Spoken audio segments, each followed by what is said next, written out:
It's easy now to see how stupid the plan was. Back then, it felt like free money. Dale had the idea. I had the place. Well, I had the keys anyway. The Roxy Theater. I was the manager. Just a kid, really. Addie worked there with me. Every day it was us. Addie and me. Ryan. I found reasons to be wherever she was. Concession stand, ticket counter. Drove her home after work. We ran the same double features over and over until a new set of films came to town. Dale delivered them.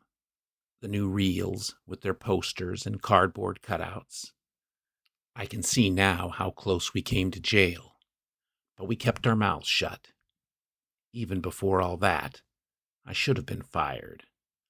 I acted like I owned the place. It was May of 1980. Life was slow, our world local. Payphones and newspapers. Nobody watching us. I probably would have been cut loose if the Roxy hadn't been closed down. Just 3 days before the Empire Strikes Back premiere, the theater was locked, chained through the doors. It wasn't our fault. Hell, the Roxy closing may have saved us.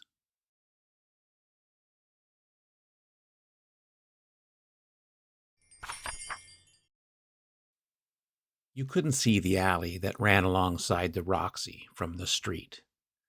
If Dale pulled in there, he was probably lighting a joint. If it were a delivery, he would have come around to the other side. I pushed open the heavy door, palm already up, waving him off. Dale was leaning into his van. I could hear the lighter. "None for me," I said, words out fast before he could offer. Dale turned, grin wide. The guy was always smiling. "Come on, Ryan. How you know I'm not making a delivery?" he asked. He wasn't. We both knew that. "What's up? I gotta change reels in a minute," I told him. The door rattled shut behind me. He moved to the wire crates and dropped down, his back against the brick.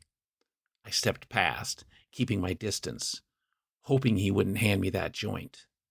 "Listen," he said, "you gotta make up your mind about this thing."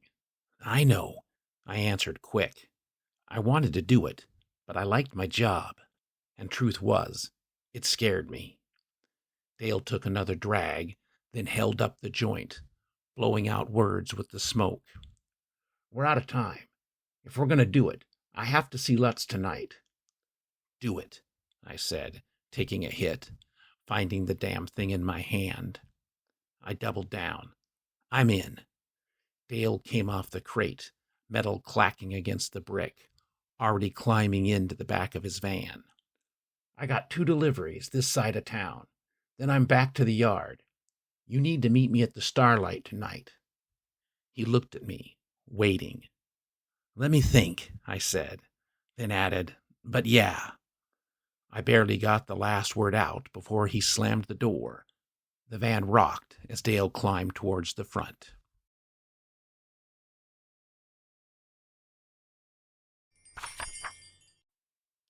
Dale didn't care if I liked him, so it was hard not to.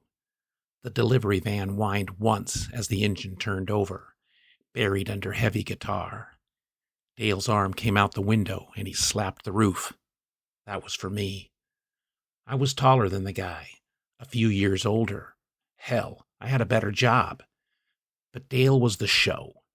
The guy was easy to trust, helped me carry boxes upstairs, even when he was in a hurry. The van was gone. I could hear it rattling out of the side lot, tires dipping onto the street. Behind me, the metal door hissed.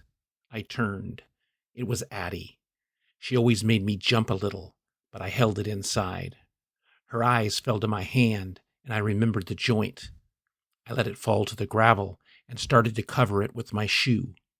But she was already showing me her watch. That froze me, blurting out, "What time is it?" She was scooting the door open, backing into it. "You had 3 minutes when I started this way. "Shit," I said, dragging the roach into dust. Then I started for the open doorway. The light cut away as I rushed inside, Addie laughing behind me. I found the wall with one hand, guiding my feet until the light showed. The lobby was empty, the matinee crowd in their seats. I hit the stairs 2 at a time, fumbling for my keys. At the top, the projection room door was ajar. Addie must have opened it. She was always doing little things like this. But I couldn't think on her. Had to stay locked on those projectors. I had the next reel set and threw the switch, letting the motor get up to speed. I didn't need to use the marks. We'd been running the Black Stallion for almost 2 months. I knew that kid's voice, had the timing down, and engaged the next reel. 2 years running, and I'd never missed a mark. I would have missed this one without Addie.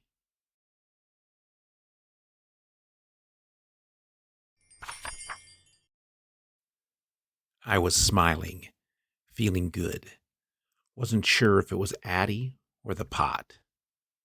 I wanted to get the next reel queued up, have it ready, but I needed to clear my head, maybe go downstairs, get past this buzz. I could hear the soda fountain hissing. Addie was cleaning the nozzles. The girl never stopped working. Wasn't even her job. I could smell the popcorn, hear it hitting the glass. She was doing that work too, getting ready for the crowd. The Black Stallion was on its 3rd reel, 3 to go, but Addie would stay ahead of it. I pushed at my shoulders, trying to separate the shirt from the sweat running down my back. Even with the door open, this booth hit the 90s. The overhead vents were humming, pulling up the heat.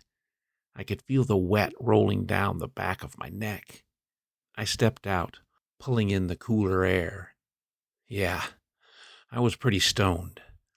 I didn't know where Dale got his pot, but that shit sat you down. I needed popcorn. I left the door open. It would remind me that the 4th reel wasn't cued. Then I headed back downstairs. Adriana had her back to me. Addie. She let me call her that. Adriana to everyone else. I liked that. We had on the same white shirt and tie, but she wore a black skirt. I liked that too. I caught her eyes in the wall mirror. She didn't look away, watched me coming down the stairs. I felt that same jump, but it stayed inside.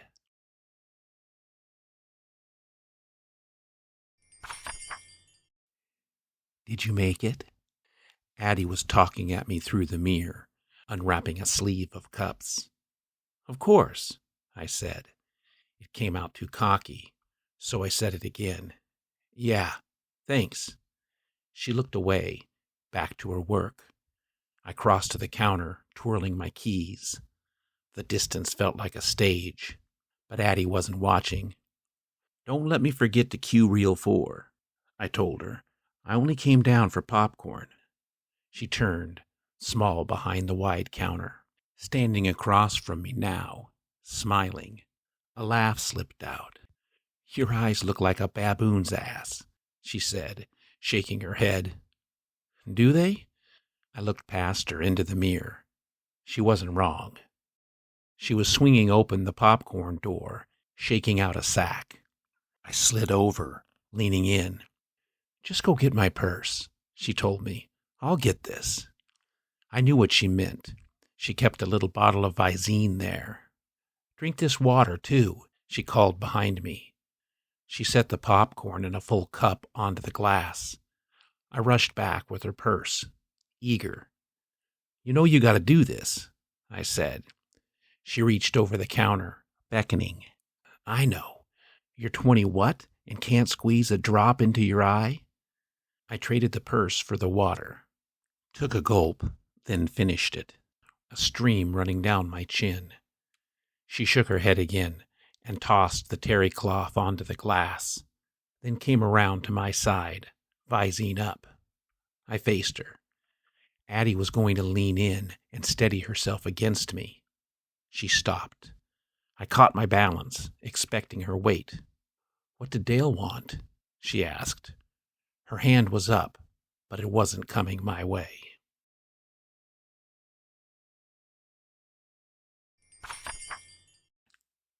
I heard her question, but didn't have an answer. I just said, "You know Dale." She was focused on the tip of the Visine bottle, holding it out. I leaned under, trying not to blink. I could feel her breath on my cheek, smell lip gloss and shampoo. Her arm was on my shoulder now. "Not really," she said, "but he's up to something." She squeezed off a drop, perfect, then leaned towards my other eye. I was trying not to move. "What do you mean?" I asked, words thin. She let the second drip fall, and I felt it miss. "Stop talking," she told me. "Sorry, Addie," I said, going quiet. She steadied her hand on my cheek, both of us holding still until the drop landed. "I know," she said, taking a step back. "It's none of my business." I straightened up, blinking. "That better?" I asked, holding my eyes wide. I thought she might laugh, but she was reaching for her purse, then turned away. "I gotta pee," she said, stepping past me towards the ticket counter. She was moving fast, and I was thinking slow. "Hey, Addie, give me a sec," I called to her, measuring it. "I need to queue up the next reel. Get Benny to cover the till and come up." She was crouched behind the register now, putting her purse away. She came up light, nodding. "Okay," she said, pointing past me. "Don't forget your popcorn."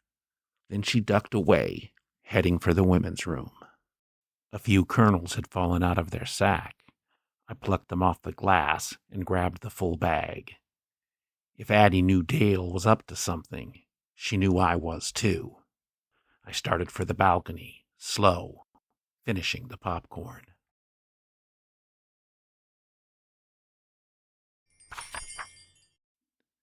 Upstairs, I pulled on the door frame, leaning halfway into the heat, the cool at my back. "Damn it!" I was whispering, but said it out loud. I needed to get to the projector. Still had time, but not much. I didn't know why it scared me to tell Addie. I didn't even know how she caught on. Dale wasn't talking. I hadn't said anything. I could hear her below, joking around with Benny. The place was built for sound. She would be up any minute. I grabbed the next reel and took it to the projector. Got back to work. Addie was there before I could finish. I felt her behind me, shadow blocking the light. She wasn't talking. I fumbled with the cover latch, stalling, then turned. Muffled behind the wall, the audience laughed. They always did about now. I still hadn't said anything. Neither had she. "Dale and I are going to make a copy of The Empire Strikes Back." Just said it. Watched her face. Whatever I was expecting, it wasn't this.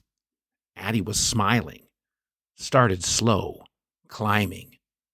4 minutes later, I told her the whole plan. I was on the stool, Addie leaning on the table in front of me. Her leg was touching mine, like she didn't even know it. "Friday," I said. "Dale's bringing the reels up from Vancouver. We'll copy them here, make the delivery a day late." I felt her leg move. She had to be doing that on purpose, but her eyes were dancing, hands up, talking about Empire.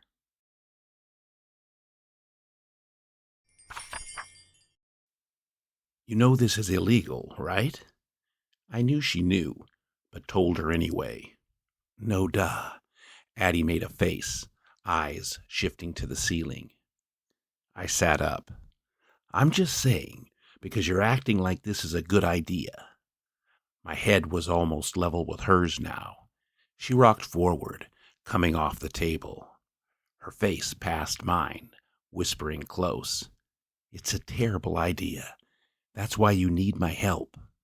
She stood, pulling at the hem of her skirt, and turned at the doorway. I had my ear on the soundtrack, my hand reaching back for the projector. Without looking, I engaged the motor. My attention was on the shape of that light coming from the balcony. Addie's chin came up.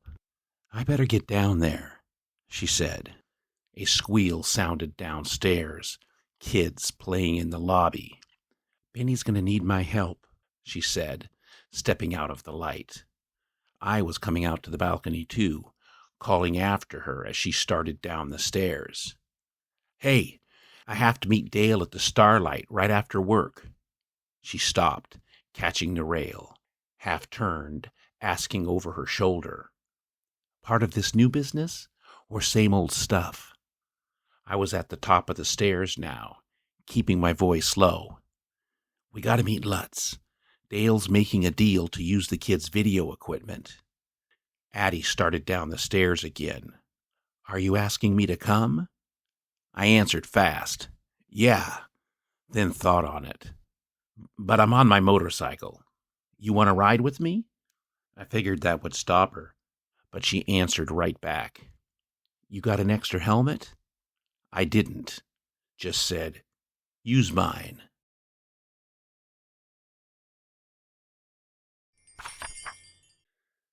The Roxy moved between shows. The theater doors were open, lights up. Benny was inside doing his job, picking up what moviegoers left behind. Addie was punching up tickets, counting back change. I worked concessions. Napkins and straws are down at the end, I said, repeating it every few minutes. A mother smiled at me, her kids in tow. The second feature was starting soon, time after time. It would settle down then. Benny came out with a trash bag in one hand, his broom and dustpan in the other. He shot me a look to let me know he was finished. He'd take over concessions while I got the next film started. I met him halfway. The counter was quiet for now. Benny had worked here since the Roxy ran newsreels. At least that's what he always said.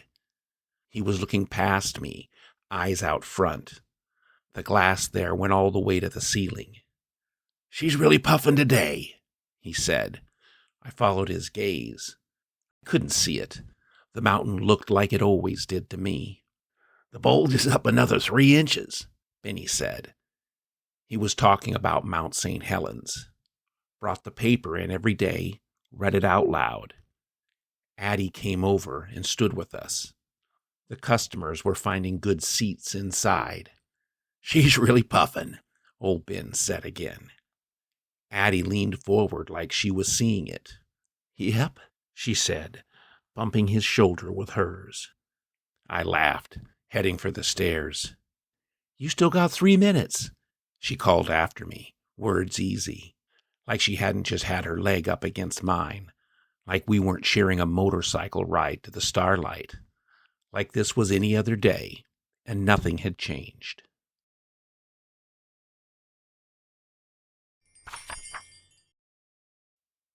We did it all again. Sunlight pushed across the carpet. Same pattern as the day before, until the marquee lights came up. A louder crowd moved in, groups and couples, then thinned out with the final show. I was cleaning the auditorium with Benny. The old guy was never too far from his cart, pulling it up the center aisle. It's just a matter of time, he said. I agreed, half listening. Benny was going to tell me about the mountain, but I was thinking about the ride, Addie on the back of my bike. When that mountain blows, she's taking us with her, Benny said. He was shuffling between the seats now, cleaning the ashtrays one at a time. I carried my trash bag to the center aisle and dropped it onto his cart. Hey, Benny, you mind locking up? I called over. I got to run an errand tonight. He was working his screwdriver into a tin ashtray, prying out a wad of gum. Sure thing, boss. You go ahead. I never knew if Benny was making fun of me when he called me boss, but he did. Thanks, I said. I moved for the doors.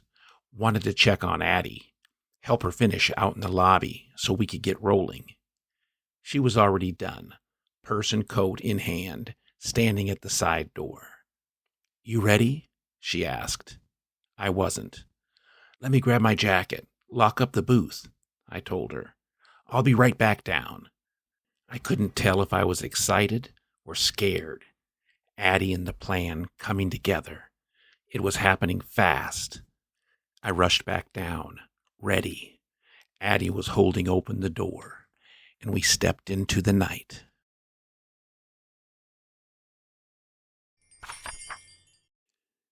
You know, I've never been on one of these, Addie said. Her confidence was dropping.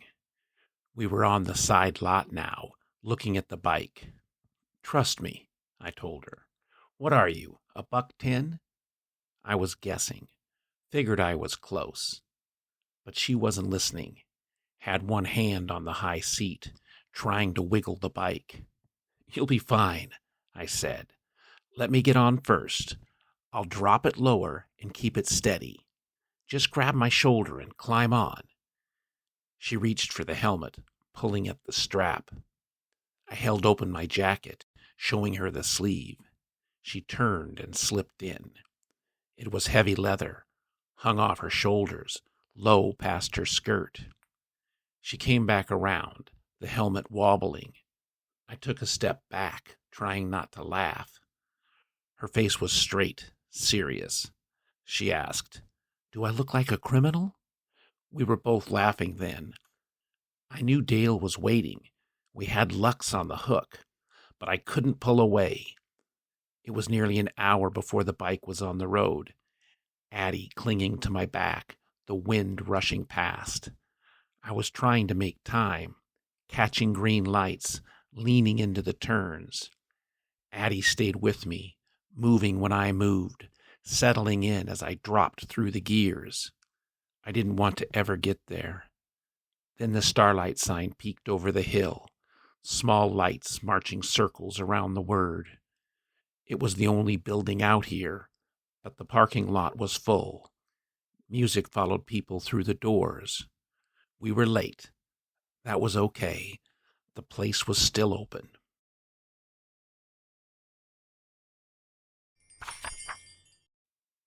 Headlights swung into lines, cutting through a thin rain.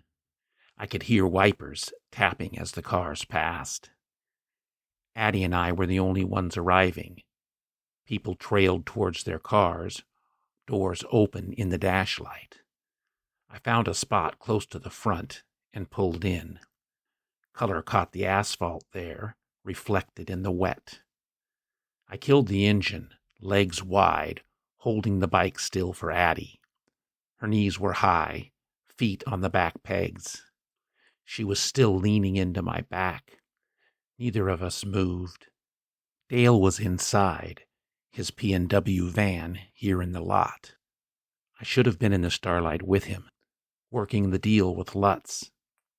The front doors kicked open, music loud. A group of teenagers spilled out, all talking at once. For a second, I could see inside. Then the door swung back, cutting away the sound. I needed to get in there. Addie pulled away, lifting her helmet.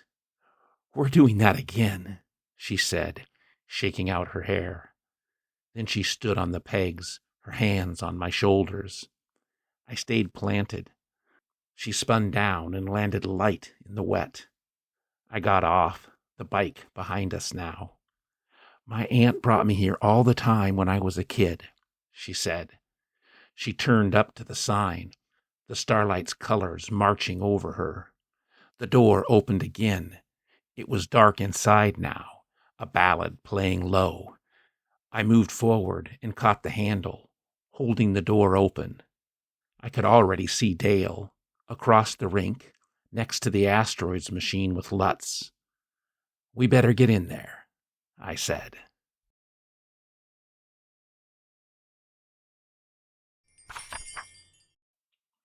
The mirror ball turned slow over the center of the rink, light chasing the walls.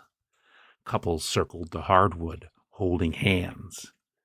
Voices carried over the music, scattered in the dark. It always smelled like grilled hot dogs here. The concession signs were off, but I could hear clatter in the back. Everything about the starlight called for attention. I could feel a steady pulse coming from the arcade. Pinball machines blinked alone, suddenly ringing out. But Addie's attention was on the skaters, like she remembered being out there. On the far side, Dale leaned against the asteroids cabinet. Lutz was feathering off shots, tapping out an easy rhythm. The guy could play all night on a single quarter. We started that way, and I caught Dale's eye. He was looking at Addie. He wasn't expecting her. I hadn't thought of that. We were coming around, and Dale put up a palm. Low, but I knew what he meant. I stopped, reaching for Addie's hand. She took mine without looking, her eyes on Dale. I could hear Lutz talking between shot groups. "You're going to need my help, man." He sounded like a high school kid. Looked like it, too. A long-handled mop in a tank top. Dale shook his head, told him flat. "No way. We already made the deal." Lutz cleared the wave and a new group of rocks spun in. He looked up, the little ship drifting to the center. "I don't want to chance you wiring it up wrong," he said. Addie dropped my hand.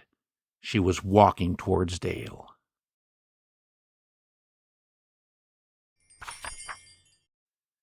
I tried to catch Addie too late. "Addie," I whispered. Wasted breath. She had 3 steps on me, and Dale was looking our way. Lutz was going to see right through this. Put the Roxy and the video equipment together. I could see it on Dale's face, too. Longview was small enough. This thing could blow up. I didn't want to piss Dale off, but I didn't want to make it worse either, so I froze. "Did we get it?" Addie called, her arm up, reaching for Dale. He was looking at me now, eyes narrow. Lutz was up on his toes, blasting rocks. Addie leaned into Dale, wrapping an arm around his waist. "Did you get the camera?" she said, close to his ear. Dale blinked. Lutz did too. Addie smiled at the kid, then looked at the screen. His little ship was drifting, asteroids closing in. His hands went frantic, but the sound was unmistakable, vectors spinning into pieces. "Dang it!" Lutz hissed at the machine. "Oh, sorry," Addie said quickly. Lutz came right back. No, it's okay." Addie looked over at Dale. She was standing between them now. I took a step back. They didn't need me over there. Dale went back after the video equipment. Addie hung on every word, then looked at Lutz. The kid was suddenly on board, following Dale's lead. I couldn't help smiling. Then an odor rolled up beside me, almost damp. Stale cigarettes, rum, and old laundry. It was the captain. That's what everyone called him. "Well, hell, this looks like fun," he said. His voice was thick, carried a slur. Lutz might not put this thing together, but the captain would.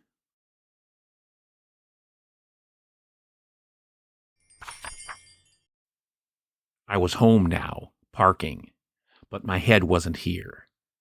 I rocked the Honda onto its center stand, kept it here alongside my old Pinto, tight against the wall. I'd dropped Addie off on the other side of town. She stayed with her aunt, had a little apartment above the garage. My mind was still over there. I should have been with Dale, picking up the recording equipment, or worried about the captain, what the guy meant when he said Lutz was his boy. But I was thinking about Addie, the way she held on to my jacket in her driveway, laughing, ignoring me when I asked for it back. Here, I crossed the small lot and headed for the third floor, past the mailboxes, then took the stairs 2 at a time, rattling the banisters. It was after 1 in the morning. I heard a door crack open below, then quietly close. I slowed, fishing for my keys. Still had to eat something, take a shower, and try to get some sleep. Then I had to be back at the Roxy. Dale was bringing in the camera rig, all that crap, first thing. Inside, I tossed my keys onto the coffee table and reached for my wallet. Oh, crap.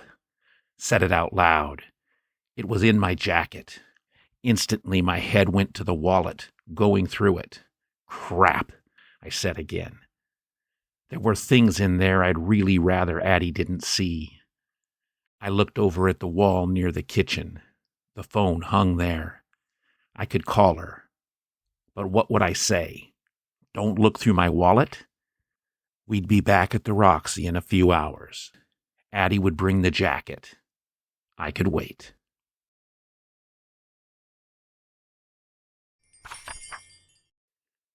My windshield wipers were shit.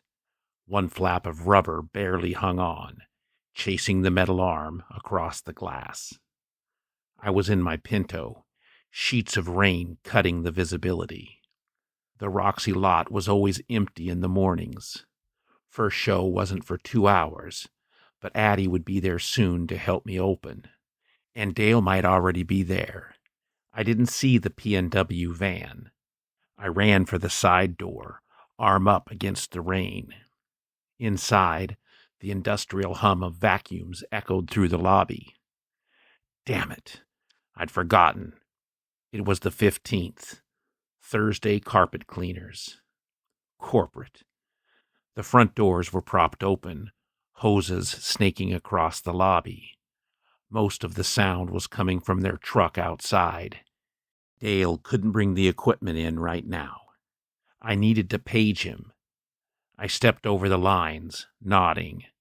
Same guys as always. The phone was upstairs. I was there, one finger pulling at the dial. Dale had wanted to bring the stuff in last night, and I'd put him off. Now this. The service answered. I gave the lady Dale's pager ID and my number, then hung up and waited. I couldn't miss this call. The front door rattled and my head came up. Dale never came in that way. It had to be Addie. I felt that damn jump. It was getting worse. Down in the lobby, the cleaners were talking now. That bugged me. I wanted to step out onto the balcony, but I stayed put. Feet whispered up the stairs. A shadow cut the light. "Morning, boss." It was Benny. It hit me fast. Addie was at school. She had some big test today at LLC. She had the day off.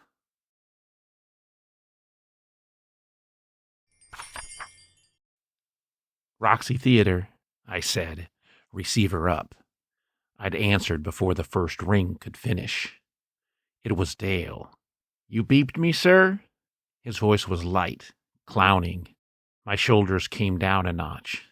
I said, "Listen, we can't unload that gear here this morning." Dale ignored me, still horsing around. Said, "This camera is so boss. Lutz and I set it up last night. You know this thing runs more than $2,000? I cut in. "Listen, Dale, we can't do that right now." "Sure we can," he said. The sound changed. The hum of the vacuums was clear over the line. "Are you downstairs?" I asked. "Ease up, dummy," he said, laughing. "Meet me out at your car." A hollow clang echoed up from the lobby. The payphone. The line went dead. Out in the lot, Dale had the camera case waiting beside my Pinto. The rain had let up, just puddles now. He was carrying a tripod over from the van. It was the last piece. I folded down the back seat. Dale handed me a packing blanket and said, "Let's do a practice run. Tonight, After the last show. I was already nodding, thinking about Addie, whether I should call her. Dale was watching my eyes. Bring Adriana, he told me. I laughed, starting to feel better about this. She's good luck, he added, moving for his van. I closed the hatchback, checking the load. The blanket covered everything inside. I'll be back tonight, Dale said. We'll test the stuff. Tomorrow, I bring the reels in. Saturday, I take 'em back to Vancouver. It's going to be fun. Trust me. He grabbed the top of his van and pulled himself in, looking at me like he'd asked a question. Finally, I said, Yeah, you're right.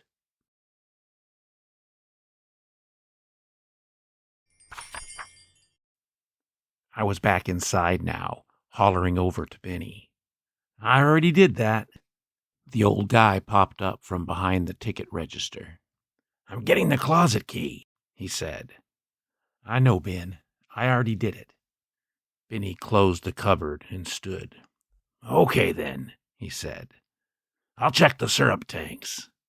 I got that, too, I said. Time was crawling. I'd kept myself moving since Dale left. The first film was still running, only 3 tickets sold. Benny was working his broom now, slapping dust into the pan. Addie was still at school. I wanted to call her, but she wouldn't be home for hours. It couldn't hurt to try anyway. I started up the stairs. She had her own line at her aunt's place.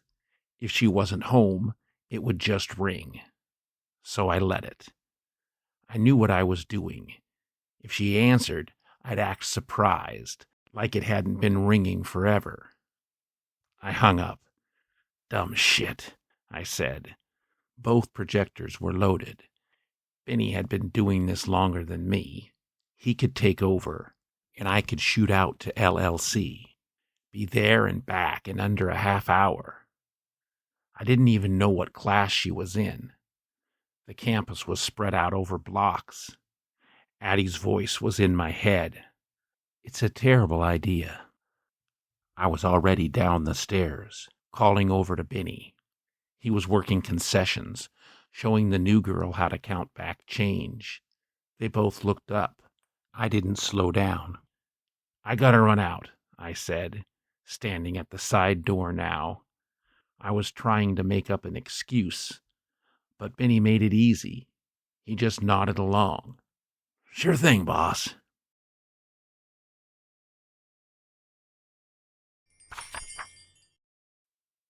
My wipers were off, silent. The roads were still wet, but at least the metal squeak was gone. Traffic was thin, midday on a Thursday, and I was catching all the lights. Wind pulled at the passenger window. The damn thing never closed right. Dale's packing blanket flapped loose in the back. One leg of the tripod was showing now. If I had to leave the car, I couldn't be gone long. I waited in the turn lane, then came up 15th. The mountain sat out there. I saw it every day. The clouds were lifting after the rain, and maybe a bit of smoke. Benny would say she was puffing, but the old guy had been saying that for months. There was no way I could do this in a half hour. I'd left Ben with the new girl. Even if I found Addie, she'd probably already looked through my wallet. Campus buildings came up on my left. This was just one of too many parking areas.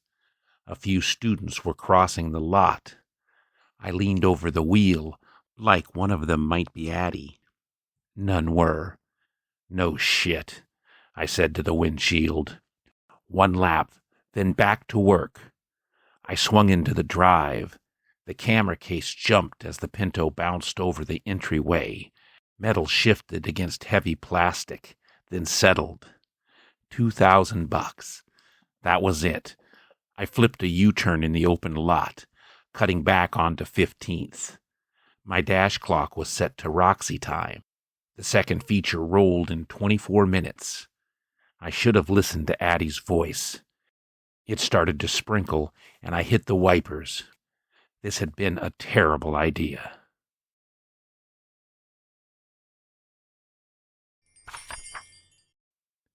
The light was red, and I was back too far. I might get held a second time. Good, good, good, I whispered.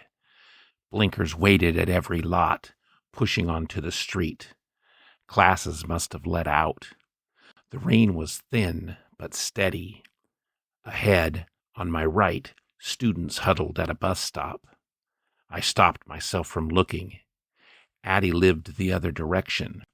This bus ran downtown. Then I saw the jacket and sat up. It was mine. That had to be Addie. I couldn't see her face. She had her back to me, talking with another girl. I swung into the bus lane and pulled to the curb. Holding the wheel, I reached across the passenger seat and cranked down the window. The glass caught halfway, and I gave it a few taps with my palm. "Somebody call a cab?" I said. Addie's eyes shot over. Her face lit up. And damn if that didn't hit my chest. She was bouncing my way, swinging her backpack onto her shoulder. I leaned further and pressed the handle. The door popped, barely open. Addie caught it and pulled. She turned to the girl behind her and said something I couldn't hear. Her friend bent down and gave me a once-over. "I thought he drove a motorcycle," she said. Addie's face came alongside hers, smiling. "Oh, he does," she said. I looked away, eyes on the mirror, while Addie swung into the seat. Then I pulled back out onto 15th. "This isn't the way to your aunt's house," I said. Addie was still grinning. "Nope." She shook her head, adding, "And you had to work, so what are you doing up here?" The blanket snapped, flapping in back. Addie's window was still part way down. She had a good question.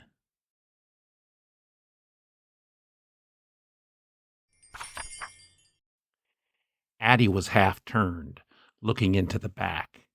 The seat was down. The equipment had spread out with the ride.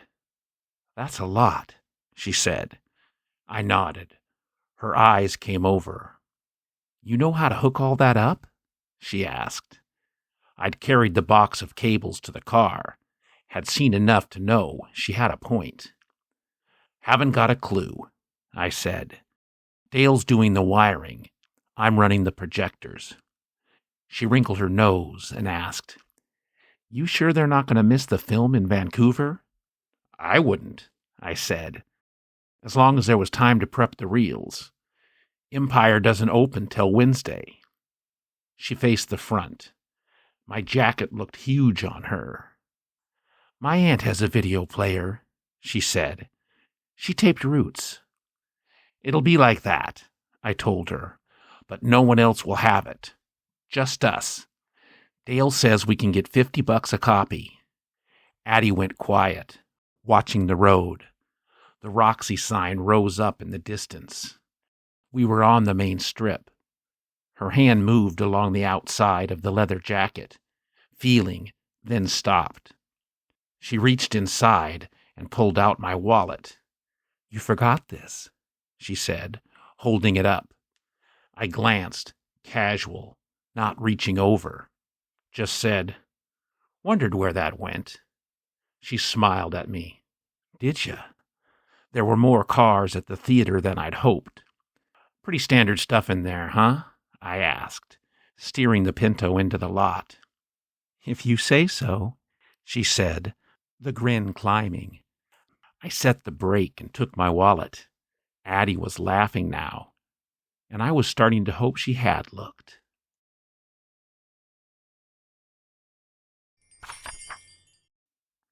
I glanced at the dash clock. "It's past showtime," Addie said.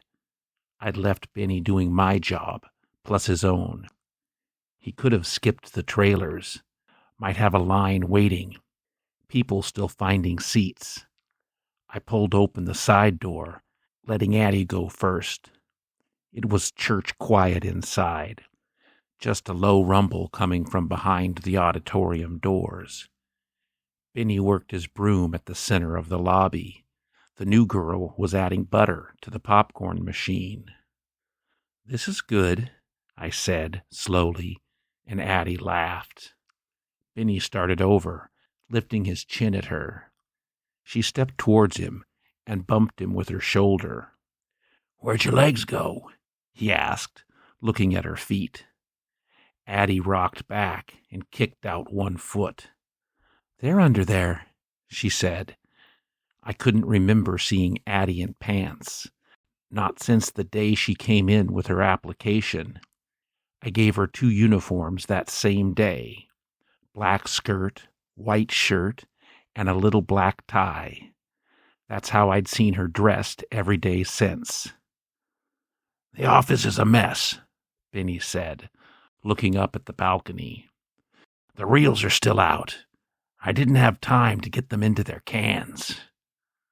That got me moving. "Sorry, Ben," I said. He shrugged, then looked at Addie as she passed. "You staying?" he asked. Her eyes flashed to mine. "Off the clock," she said. Benny was already walking away. He made a little sound. "Mm-hmm. You two be careful." We were halfway up the stairs, Addie a step behind. I whispered Ben's words over my shoulder. "You two be careful."